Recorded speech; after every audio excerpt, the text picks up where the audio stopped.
नमस्कार दोस्तों, स्वागत है आपका आज के मुख्य समाचारों में। दोस्तों यहां पर आपको देखने को मिलेंगी सुबह से लेकर शाम तक की तमाम बड़ी खबरें, मुख्य समाचार, ब्रेकिंग न्यूज अपडेट्स के रूप में। तो दोस्तों आप सभी लोगों से रिक्वेस्ट है इस वीडियो को ज्यादा से ज्यादा लाइक और शेयर करें। तो दोस्तों सीधे चलते हैं आज की पहली बड़ी खबर की ओर। तालिबान नेता मोहम्मद अब्बास से मिले भारतीय राजदूत, कतर में हुई पहली आधिकारिक बैठक। जी हां दोस्तों, कतर के दोहा में भारत के राजदूत दीपक मित्तल ने तालिबान के राजनीतिक ऑफिस के प्रमुख शेर मोहम्मद अब्बास से मुलाकात की। यह बैठक तालिबान की मांग पर तय की गई। इस दौरान अफगानिस्तान में फंसे भारतीय नागरिकों की सुरक्षा और शीघ्र वापसी पर चर्चा हुई। दोस्तों अफगान नागरिकों, विशेषकर अल्पसंख्यक जो भारत की यात्रा करना चाहते हैं, को लेकर भी चर्चा हुई। भारतीय राजदूत मित्तल ने अफगानिस्तान की धरती का आतंकवाद के लिए इस्तेमाल किए जाने को लेकर चिंता जताई। दोस्तों आपकी जानकारी के लिए बता दें, भारत और तालिबान के बीच यह पहली आधिकारिक बैठक है। तालिबान ने भारत के मुद्दों पर समर्थन का भरोसा दिया है। तालिबान के प्रतिनिधि ने राजदूत को आश्वासन दिया कि इन मुद्दों पर सकारात्मक रूप से विचार किया जाएगा। दूसरी तरफ अमेरिकी सेंट्रल कमांड द्वारा युद्धग्रस्त देश से अमेरिकी सैनिकों की वापसी पूरी होने के बाद तालिबान के बीच जश्न का माहौल है। तालिबान अफगानिस्तान पर कब्जे को अपनी दूसरी आजादी बता रहा है, साथ ही अफगानिस्तान की जनता को भरोसे में लेने की कोशिश में जुट गया है। तालिबान के प्रवक्ता ज़बीउल्लाह मुजाहिद ने कहा कि हमने अपनी आजादी दोबारा हासिल की है और अफगानिस्तान की जनता की हम सेवा करेंगे। इससे पहले ट्विटर पर लिखा कि सोमवार की आधी रात को आखिरी अमेरिकी सैनिकों को काबुल हवाई अड्डे से निकाला गया। इस तरह हमारा देश पूरी तरह से स्वतंत्र हो गया है। इसके बाद दोस्तों अगली बड़ी खबर, यूपी के मुख्यमंत्री योगी आदित्यनाथ का ऐलान, मथुरा में मांस शराब बेचने पर रोक। जी हां दोस्तों, उत्तर प्रदेश के मुख्यमंत्री योगी आदित्यनाथ ने मथुरा में मांस और शराब की बिक्री पर पूरी तरह प्रतिबंध लगा दिया है। सीएम योगी ने संबंधित अधिकारियों को प्रतिबंध की योजना बनाने का निर्देश दिया है। मुख्यमंत्री योगी ने यह ऐलान सोमवार देर शाम मथुरा में कृष्ण उत्सव 2021 के कार्यक्रम में किया। मुख्यमंत्री योगी ने पहले यह भी कहा था कि धार्मिक महत्व के शहर में मांस और शराब की बिक्री पर प्रतिबंध लगाया जाएगा। उन्होंने सुझाव दिया कि मथुरा की महिमा को पुनर्जीवित करने के लिए शराब और मांस के व्यापार में लगे लोग दूध बेचना शुरू कर सकते हैं, जो कि भारी मात्रा में दूध उत्पादन के लिए जाना जाता है। मुख्यमंत्री योगी आदित्यनाथ ने कहा कि ब्रजभूमि को विकसित करने के लिए हर संभव प्रयास किया जाएगा और इसके लिए फंड की कोई कमी नहीं होगी। हम क्षेत्र के विकास के लिए आधुनिक तकनीक और सांस्कृतिक व आध्यात्मिक विरासत का मिश्रण देख रहे हैं। मुख्यमंत्री ने देश को नई दिशा देने के लिए प्रधानमंत्री नरेंद्र मोदी की सराहना की। उन्होंने कहा कि लंबे समय से उपेक्षित आस्था के स्थानों को अब पुनर्जीवित किया जा रहा है। इसके बाद दोस्तों अगली बड़ी खबर, तीसरी लहर की दस्तक, मुंबई में बेहताशा बढ़े बच्चों और टीनएजर्स में कोरोना के मामले। जी हां दोस्तों, देश में कोरोना वायरस की दूसरी लहर का असर लगभग खत्म सा हो रहा है। थोड़े समय की राहत के बाद तीसरी लहर का खतरा लगातार मंडरा रहा है। एक्सपर्ट्स कह चुके हैं कि तीसरी लहर का ज्यादा असर बच्चों पर देखने को मिलेगा। आंकड़े इसकी पुष्टि कर रहे हैं। इसी बीच खबर है कि मुंबई में एक हफ्ते में करीब 40 बच्चे कोरोना पॉजिटिव पाए गए हैं। कोरोना की तीसरी लहर मुंबई में दस्तक देना शुरू कर चुकी है। इस बार यहां कोरोना का सर्वाधिक असर बच्चों और युवाओं पर दिख रहा है। ऐसे में सवाल उठ रहा है कि कोरोना के बढ़ते मामलों के बीच मुंबई महानगर पालिका यानी कि बीएमसी की तैयारियां कैसी है। राजधानी के मानखुर्द में चैम्बूर चिल्ड्रन होम में 18 बच्चे कोरोना से संक्रमित हुए, जिनकी उम्र 10 से 18 साल के बीच है। यहां कुल 102 बच्चे रहते हैं। इसके बाद दोस्तों अगली बड़ी खबर, जियो फोन नेक्स्ट की बुकिंग इसी हफ्ते से शुरू। कीमत का केवल 10% देकर कर सकते हैं बुक, बाकी पैसा किस्तों में दे सकते हैं। जी हां दोस्तों, रिलायंस जियो के फोन की बुकिंग इसी हफ्ते से शुरू होने वाली है। ग्राहक जियो फोन नेक्स्ट की कीमत का केवल 10% पैसा देकर इसे बुक कर सकते हैं। बाकी का पैसा बैंकों के जरिए वे किश्त में दे सकते हैं। कंपनी का यह किफायती 4G स्मार्टफोन 10 सितंबर को लॉन्च होने वाला है। जियो ने लोन के लिए बैंकों और फाइनेंशियल संस्थानों के साथ करार किया है। जिन बैंकों के साथ जियो ने करार किया है उनमें देश का सबसे बड़ा बैंक भारतीय स्टेट बैंक यानी कि एसबीआई भी है। इसके अलावा Piramal capital, IDFC, first bank और अन्य हैं। यह फोन 2 वेरिएंट में उपलब्ध होगा। इसमें एक बेसिक वेरिएंट होगा। बेसिक वेरिएंट की कीमत 5,000 रुपए में से भी कम हो सकती है। एडवांस वेरिएंट की कीमत 7,000 रुपए तक हो सकती है। दोस्तों जियो फोन नेक्स्ट की लॉन्चिंग 10 सितंबर को होगी, यानी कि उस दिन से फोन मिलना शुरू हो जाएगा। इसकी बुकिंग 1 सितंबर यानी कि आज से ही शुरू हो गई है। इसके बाद दोस्तों अगली बड़ी खबर, Tokyo para Olympic 2020 para Olympics में भारत का शानदार प्रदर्शन, हाई जंप में एक साथ आए 2 मेडल। जी हां दोस्तों, टोक्यो पैरा ओलंपिक गेम्स में भारत का शानदार प्रदर्शन जारी है। भारतीय खिलाड़ियों के लिए मंगलवार का दिन भी काफी अच्छा रहा। भारत के सिंगराज अधाना ने आज सुबह शूटिंग में ब्रॉन्ज मेडल जीता था। इसके बाद अब ऊंची कूद में भारत के मरियप्पन थंगावेल्लू ने सिल्वर और इसी कैटेगरी में शरद कुमार ने ब्रॉन्ज मेडल को अपने नाम किया है। दोस्तों, टोक्यो पैरा ओलंपिक्स में भारत को ऊंची कूद की T63 स्पर्धा में मरियप्पन और शरद कुमार ने एक साथ 2 मेडल दिलाए। मरियप्पन ने सिल्वर मेडल पर अपना कब्जा करने के लिए 1.68 मीटर, जबकि शरद ने 1.83 मीटर की जंप लगाकर ब्रॉन्ज जीता। वहीं अमेरिका के सैम कुरू ने 1.88 मीटर की जंप लगाकर गोल्ड मेडल जीतने में कामयाबी हासिल की। दोस्तों, भारत के अब तक इस टूर्नामेंट में 10 मेडल हो चुके हैं, जो कि अब तक के सबसे ज्यादा हैं। इनमें 2 गोल्ड, 5 सिल्वर और 3 ब्रॉन्ज मेडल शामिल हैं। इसके बाद दोस्तों, अगली बड़ी खबर, बंगाल में भाजपा को जोर का झटका, 24 घंटे के भीतर 2 विधायकों ने थामा तृणमूल कांग्रेस का दामन। जी हां दोस्तों, पश्चिम बंगाल में भाजपा के लिए परेशानी बढ़ती जा रही है, क्योंकि पार्टी से उनके नेताओं का पलायन रुकने का नाम नहीं ले रहा है। मंगलवार को भी भाजपा विधायक विश्वजीत दास ने सत्तारूढ़ पार्टी तृणमूल कांग्रेस का दामन थाम लिया। दास के साथ टीएमसी से जुड़ने वालों में भाजपा के काउंसलर मनोतोष नाथ भी थे। करीब 24 घंटे के अंदर भाजपा के लिए यह दूसरा झटका है। इससे ठीक एक दिन पहले सोमवार को ही विष्णुपुर से भाजपा के विधायक तन्मय घोष भी पार्टी को अलविदा बोल टीएमसी में शामिल हो गए थे।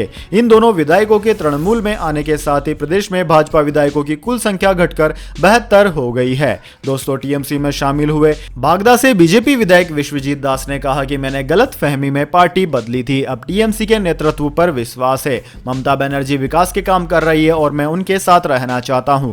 दास ने भाजपा पर कथित रूप से आरोप लगाया कि उनके नेता काम नहीं करने दे रहे हैं। पश्चिम बंगाल विधानसभा में भाजपा के टिकट पर चुनाव जीतने के कुछ दिन बाद ही वरिष्ठ नेता मुकुल रॉय भी तृणमूल कांग्रेस में वापस आ गए थे। राय वर्ष 2017 में ममता बनर्जी नित तृणमूल कांग्रेस छोड़ भाजपा में शामिल हो गए थे। इसके बाद दोस्तों, अगली बड़ी खबर, बीजेपी के प्रदर्शन पर सीएम उद्धव ठाकरे का निशाना, केंद्र की चिट्ठी का जिक्र कर कहा आ सकती है कोरोना की तीसरी लहर। जी हां दोस्तों, महाराष्ट्र के मुख्यमंत्री उद्धव ठाकरे ने बीजेपी की तरफ से मंदिरों को खोलने की मांग और इसके विरोध में प्रदर्शन की मंगलवार को कड़ी आलोचना की। उन्होंने कहा कि कुछ लोग यात्रा निकालना चाहते हैं, यह दुर्भाग्यपूर्ण है। उन्होंने कहा कि लोग कार्यक्रम आयोजित कर आम लोगों की जिंदगी को खतरे में डालना चाहते हैं। महाराष्ट्र सीएम ने कहा कि केंद्र सरकार ने भी यह कहा है कि कोरोना की तीसरी लहर आने की उम्मीद है। इसके साथ ही राज्यों से पत्रों के जरिए कहा गया है कि दही हांडी और गणेश उत्सव के दौरान लोग सार्वजनिक कार्यक्रमों से परहेज करें। उद्धव ने कहा कि हमें यह पत्र उन लोगों को दिखाना चाहिए जो प्रदर्शन कर रहे हैं। महाराष्ट्र में महाविकास अघाड़ी के नेतृत्व वाली सरकार के मंदिरों को खोलने की अनुमति नहीं देने के विरोध में विपक्षी दल भारतीय जनता पार्टी के कार्यकर्ताओं ने सोमवार को राज्य के कई शहरों में प्रदर्शन किया। कोविड-19 प्रतिबंधों के कारण मंदिर बंद हैं। कई जगहों पर धरने प्रदर्शन के दौरान सामाजिक दूरी के नियमों का पालन नहीं किया गया। इसके बाद दोस्तों, अगली बड़ी खबर, कोविड-19 न्यू स्ट्रेन, 6 देशों में फैला कोरोना का बेहद खतरनाक C.1.2 स्ट्रेन, वैज्ञानिक भी हैं परेशान। जी हां दोस्तों, दक्षिण अफ्रीका के वैज्ञानिकों ने कोरोना वायरस के नए वेरिएंट की पहचान C.1.2 के रूप में की है। दोस्तों, रिपोर्ट्स के मुताबिक नए वेरिएंट में कई सारे म्यूटेशन देखे गए हैं। कोरोना के इस C.1.2 वेरिएंट को पहली बार दक्षिणी अफ्रीकी प्रांत पुमालंगा में मई महीने में चिन्हित किया गया था। पुमालंगा वह प्रांत है जहां जोहान्सबर्ग और राजधानी शहर प्रिटोरिया स्थित है। अफ्रीकी वैज्ञानिकों ने एक रिसर्च पेपर में यह दावा किया है। कोविड के इस स्ट्रेन को 13 अगस्त तक दक्षिण अफ्रीका के 9 प्रांतों में पाया गया है। साथ ही इसे कांगो, मॉरिशस, पुर्तगाल, न्यूजीलैंड और स्विट्जरलैंड में भी पाया गया है। दोस्तों, वैज्ञानिकों का कहना है कि वायरस के म्यूटेशन के चलते संक्रमण के मामलों में इजाफा देखा गया है, जबकि वायरस के एंटीबॉडीज को चकमा देने की क्षमता में भी इजाफा हुआ है। रिसर्च पेपर में कहा गया है कि वायरस में म्यूटेशन के चलते इन आशंकाओं को रेखांकित किया जाना अहम है। दोस्तों, आपकी जानकारी के लिए बता दें, वायरस में बदलाव की वजह से कोरोना संक्रमण की नई लहरें दुनिया भर में देखने को मिली है। पहली बार भारत में पाए गए डेल्टा वेरिएंट के चलते वैश्विक स्तर पर संक्रमण के मामले बढ़े हैं। इस म्यूटेशन को सबसे पहले WHO ने चिंताजनक बताया था। इस बार कोविड स्ट्रेन की पहचान हो जाने के बाद उसके ज्यादा संक्रामक और गंभीर होने को देखते हुए वेरिएंट ऑफ कंसर्न के लिए वर्गीकृत किया जाता है। इसके बाद दोस्तों, जान लेते हैं पूरी दुनिया और भारत में क्या है कोरोना महामारी की ताजा स्थिति। सबसे पहले दोस्तों बात करते हैं पूरी दुनिया की। तो दोस्तों पूरी दुनिया में इस वक्त तक इस महामारी के संक्रमितों का आंकड़ा 21,71,90,000 को पार कर गया है, जबकि दोस्तों इस महामारी से मरने वालों की संख्या 45,11,000 के पार है। दोस्तों इस महामारी से सर्वाधिक प्रभावित देशों की बात की जाए तो उनमें America, India, Brazil, Russia, United kingdom, France, Turkey, Argentina, Iran आदि देशों का नाम आता है। जबकि दोस्तों सबसे ज्यादा प्रभावित देश की बात की जाए तो वह अमेरिका है। अमेरिका में हर रोज लगभग 1.5 लाख से ज्यादा नए मामले सामने आ रहे हैं। इसके बाद दोस्तों बात कर लेते हैं क्या है भारत के हालात, लेकिन उससे पहले मेरी आपसे एक छोटी सी रिक्वेस्ट है। अगर दोस्तों आपको अभी तक हमारी न्यूज़ पसंद आई है तो इसे एक छोटा सा लाइक जरूर दे दें, और अगर आपको पसंद नहीं आई है तो बेशक आप डिसलाइक भी कर सकते हैं, लेकिन दोस्तों लाइक और डिसलाइक जरूर कर लीजिए, क्योंकि दोस्तों यही हमारी मेहनत का फल होता है और इसी से हमें पता चलता है कि आपको हमारी वीडियो कितनी पसंद आ रही है या फिर पसंद भी नहीं आ रही है। तो दोस्तों जल्दी से जान लेते हैं क्या है भारत के हालात। दोस्तों भारत में इस वक्त तक 3,27,68,000 से ज्यादा इस महामारी के मामले सामने आ चुके हैं, जिनमें से 4,38,000 से ज्यादा लोगों की मौत हो चुकी है। वहीं दोस्तों इस महामारी से प्रभावित राज्यों की बात की जाए तो उनमें महाराष्ट्र, केरला, कर्नाटक, तमिलनाडु, आंध्र प्रदेश, उत्तर प्रदेश, वेस्ट बंगाल, दिल्ली आदि राज्यों का नाम आता है। इसके बाद दोस्तों अगली बड़ी खबर, मौसम समाचार, वेदर अपडेट। दिल्ली एनसीआर में जोरदार बारिश, जल भराव के बाद जाम से हाल हुआ बेहाल। जी हां दोस्तों, राष्ट्रीय राजधानी दिल्ली एनसीआर में मंगलवार को कुछ इलाकों में भारी बारिश हुई, जिसके बाद दिल्ली वासियों को उमस वाली गर्मी से राहत मिली और न्यूनतम तापमान 28 डिग्री सेल्सियस पहुंच गया। मौसम विज्ञान विभाग यानी कि इंडियन मेट्रोलॉजी डिपार्टमेंट ने कहा है कि आज अधिकतम तापमान 33 डिग्री सेल्सियस तक पहुंचने का अनुमान है। वहीं दोस्तों दिल्ली एनसीआर में तेज बारिश की वजह से कई इलाकों में जगह जगह जल भराव हो गया, जिससे ट्रैफिक भी प्रभावित हुआ। जल भराव के कारण कई इलाकों में भारी ट्रैफिक जाम लग गया और दोनों तरफ से ट्रैफिक की आवाजाही बंद हो गई। इसके अलावा दोस्तों संपूर्ण उत्तर भारत में बादल छाए रहे और कुछ जगहों पर हल्की फुल्की और कुछ जगहों पर भारी बारिश भी देखने को मिली। इसके बाद दोस्तों अगली बड़ी खबर, गोल्ड सिल्वर प्राइस टुडे। अगस्त के आखिरी दिन सोना चांदी के दाम में आई गिरावट, जानिए क्या है ताजा दाम। जी हां दोस्तों, सोने और चांदी की कीमतों में फिर गिरावट हुई है। एचडीएफसी सिक्योरिटीज के अनुसार राष्ट्रीय राजधानी दिल्ली में सोना 100 रुपए की गिरावट के साथ 46,272 रुपए प्रति 10 ग्राम पर आ गया, जो कि पिछले कारोबारी दिन 46,372 रुपए प्रति 10 ग्राम था। वहीं दोस्तों चांदी की बात की जाए तो चांदी में भी 134 रुपए की गिरावट दर्ज की गई है और इस तरीके से चांदी अब 62,640 रुपए प्रति किलोग्राम पर ट्रेंड कर रही है। इसके अलावा दोस्तों अंतरराष्ट्रीय बाजार की बात करें तो अंतरराष्ट्रीय बाजार में सोना बढ़त के साथ $1,815 पर ट्रेंड कर रहा है, जबकि चांदी $24.16 प्रति औंस पर स्थिर रही है।